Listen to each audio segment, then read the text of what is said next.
Pemirsa, sebagai apresiasi dan bentuk penghargaan kepada anggota dan masyarakat yang tetap memberikan kepercayaan yang besar kepada Koperasi Kuta Mimba terhadap penempatan dananya, pada Jumat 17 Desember 2021, Koperasi Kuta Mimba mengadakan gebyar akhir tahun yang sekaligus mengakhiri peringatan Hari Koperasi ke-74 bertempat di Koperasi Kuta Mimba, Kuta.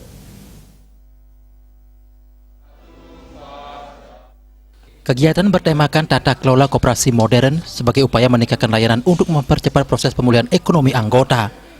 Menurut Ketua Koperasi Kuta Mimba, I. Nyoman Widiarte, Koperasi Kuta Mimba yang terdepan dalam menerapkan layanan digital koperasi menjadi strategi sebagai koperasi modern untuk memiliki daya saing dalam memberikan layanan kepada anggota, terutama di masa pandemi corona yang serba online. Koperasi Kuta Mimba menjadi koperasi modern menunjukkan bahwa Koperasi Kuta Mimba adaptif terhadap perubahan sehingga harus menata diri dalam tata kelola dan memenuhi tuntutan layanan saat ini sehingga mampu berperan dalam pemberdayaan ekonomi anggota dan masyarakat. Penerapan tata kelola secara online yang sudah dilaksanakan sejak 2013 terus dilakukan pengembangan memenuhi kebutuhan internal sebagai tata kelola koperasi yang baik dan memenuhi kebutuhan layanan saat ini.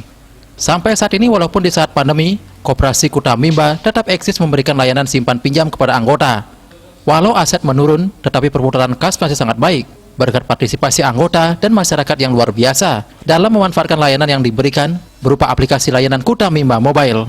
Saat ini penyaluran pinjaman kepada anggota masih berjalan seperti biasa, walau dengan sangat selektif mengutamakan pinjaman anggota yang dimanfaatkan untuk usaha produktif untuk mendorong pemulihan ekonomi. Layanan penarikan uang tetap diarahkan untuk memanfaatkan aplikasi Kuta Mimba Mobile dengan batas penarikan 5 juta per hari melalui ATM semua bank, terutama ATM Bank Permata dan BPD Bali. Tidak kena biaya karena sudah melakukan kerjasama API Bank dengan Koperasi Kuta Mimba. Ya, ini sebagai apresiasi kami kepada anggota dan masyarakat yang sudah mempercayakan koperasi kami, Koperasi Kuta Mimba ini sebagai miliknya yang sudah dimanfaatkan layanannya, sehingga kami syukuri di era pandemi ini kami masih eksis. Kadis Koperasi dan UMKM Provinsi Bali, Wayan Mardiana mengatakan, diklat yang diberikan oleh Koperasi Kuta Mimba kepada anggota dalam rangka memberikan pemahaman tentang berkoperasian, di mana prinsip koperasi adalah untuk mensejahterakan daripada anggotanya. Dengan adanya diklat ini, maka pemahaman tentang koperasi akan diberikan oleh jajaran daripada pengurus Kuta Mimba ini. Dan jangan sampai nanti anggota koperasi tidak tahu apa dia hak dan kewajiban selaku anggota koperasi. Nah, hal ini sangat penting. Nah, ini hal yang awal yang sangat baik dilakukan oleh jajaran pengurus daripada Kuta Mimba.